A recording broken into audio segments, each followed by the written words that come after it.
យីធ្ងន់បោះគេវៃហើយដល់ម៉ោងចេញរកស៊ីទៀតហើយតាមពិតខ្មោចដូចខ្ញុំមិនចង់ធ្វើបាបអ្នកណាទេក៏ប៉ុន្តែដោយសារតែជំពាក់លុយទេវតាចឹងហើយទើបត្រូវចេញរកស៊ីទាំងបង្ខំទោះបីជាការងារមិនសុចរិតក៏ដោយក៏ត្រូវតែធ្វើដែរស្ថានភាពនេះត្រូវតែធ្វើទាំងបង្ខំចិត្តហើយដូចពាក្យចាស់លោកពោលថាបើខ្មោចស្រុកមិនបើកដៃខ្មោចព្រៃក៏មិនហ៊ានដែរចឹងហើយអ្នករងគ្រោះទាំងឡាយគួរបន្ទោសទេវតាទៅខ្មោចរកស៊ីទុច្ចរិតពីមនុស្សស្លូតបូតទៀងត្រង់នេះក៏ដោយសារតែខ្មោចរកលុយបានហើយធ្វើការចាយភាគរយទៅកាន់ទេវតាផងដែរណាហើយខ្ជិលនិយាយច្រើនយ៉ាងម៉េចក៏យ៉ាងម៉េចទៅសំខាន់រកលុយគ្រប់ចំនួនសងទេវតាឥឡូវនេះដល់ម៉ោងល្មមសម្រាប់ចេញធ្វើប្រតិបត្តិការចាំជួបគ្នានៅកន្លែងដាក់អន្ទាក់ទៅហើយខ្ជិលទៅឆ្ងាយណាស់ដាក់ត្រង់នឹងហើយ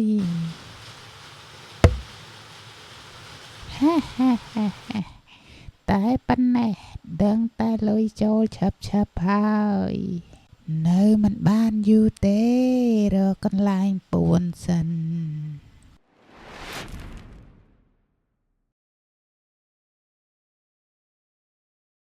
ហើយរៀបចំដើរលេងសិនរួចចូលម៉ូតូពីណានឹងបើកលឿនម្លេះតាពិតម៉ូតូបងស៊ីមន់តាឲ្យគាត់មកពីណាបើកលឿនយ៉ាងហ្នឹងបងស៊ីមន់ហើយតើបងមកពីណាហ្នឹងហេតុអ្វីបានជាជិះម៉ូតូលឿនម្លេះហើយធូរទ្រូងបន្តិចណែបងប៉ុយមុនហ្នឹងបងបានជិះជោគខ្មោចជីបងសម័យនេះហើយនៅមានខ្មោចទៀតណែបងប៉ុយបងមិនបានកុហកឯងទេបងពិតជាជិះជួបខ្មោចមែនតើណាបងបានជិះបុកភ្នៅខ្មោចធ្វើឲ្យភ្នៅខ្មោចនោះរលំនៅតាមផ្លូវហើយបន្ទាប់មកក៏មានខ្មោចមួយក្បាលបានចេញមកទាសំណងទាថ្លៃខូចខាតអស់ឡើង2លានឯណោះប៉ុន្តែបងគ្មានលុយឲ្យទេបងក៏ពឹងទេវតាឲ្យជួយ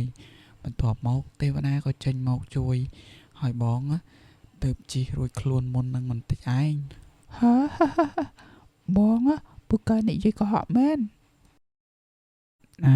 បើបងប៉ុយឯងមិនជឿបងមិនអីទេអញ្ចឹងបងឯងសាកល្បងជិះទៅតាមនឹងសាក់មើលទៅចឹងប្រកាសណាបងស៊ីមន់ខ្ញុំកំពុងតែរៀបចំចេញទៅល្មមណាស់ហើយបើប្អូនប៉ុយឯងមិនជឿបងទៅហើយនោះឥឡូវបងក៏អស់ការអីដែរបងសុំទៅផ្ទះសិនហើយ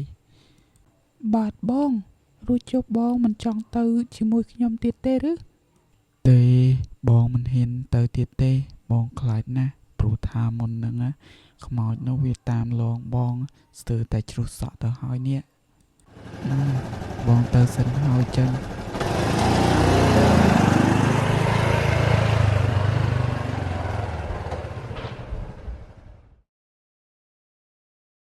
ខ្លួនឡើងប៉ុណ្ណាណី